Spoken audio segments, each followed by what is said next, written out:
Imagine you're walking through the world, and the sky blackens around you. You start hearing voices scream in the distance.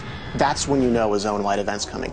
You better get some friends, you better get some people you don't even know, and you better be prepared for this.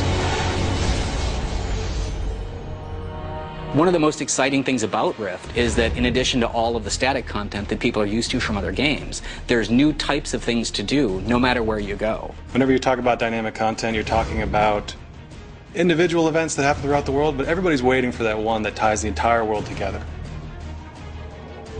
You've seen rifts and you've seen small-scale invasions, but a zone-wide event literally takes over the entire zone. We're talking hundreds of players together. And then we have hundreds of NPCs and tons of rifts open. I mean, just the whole sky goes crazy. I mean, just all hell breaks loose. So it is very important for us to listen to our players, and we absolutely do. People said, we'd really love an open grouping system so we can get together in these raids a lot quicker. And that's exactly what we did. When you finally, you reach the biggest things in the game, you see a Colossi, you're not going to think this is a solo encounter, this isn't something I can do alone. You're going to want to run back down, you're going to want to grab everybody you can, you're all going to want to jump on that thing together. We are offering dynamic content in a way that no other game is, because we are giving players direct control. Ancient Wardstones are like a content pinata. This is your way to interact with the world and drive the game and make it do what you want it to do. The most immediate impact the player is going to see is going to be in the quest hubs themselves. Doing the quest, upgrade the hub. By turning on one of the Ancient Wardstones for your faction, you are turning it off for them. It's a really fun part of the system. You get to go over there, blow up the other guy's Wardstone, and then take it for yourself. I get new content, I get new loot.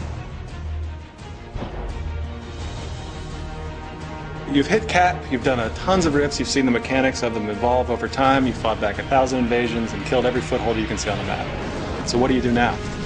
What we want you to do is we want you to go find the expert rifts and the raid rifts.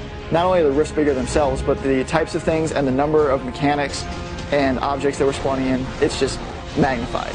So while we require sort of an elite crew, we also want to make sure that anybody else shows up when they see these things in the world, can help out, can help the fight, can jump in and still get the contribution rewards they've been accustomed to getting. Our reward system is based on performance, it's based on effort, it's a forgiving system meant to reward you for playing, but not to punish you for being outside of the radius when the event completes or dying because you're the first to try to tank and nobody's healing you. The best reward you get out of our dynamic content is the player focus. And this is essentially an item which has a number of slots associated with it, and you're going to be able to get essences from doing planar content. They can power up abilities you already have or give you new abilities.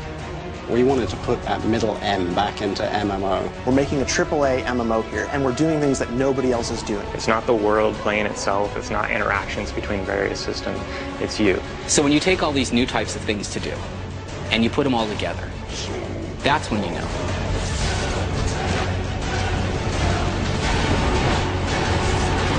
This is Rift.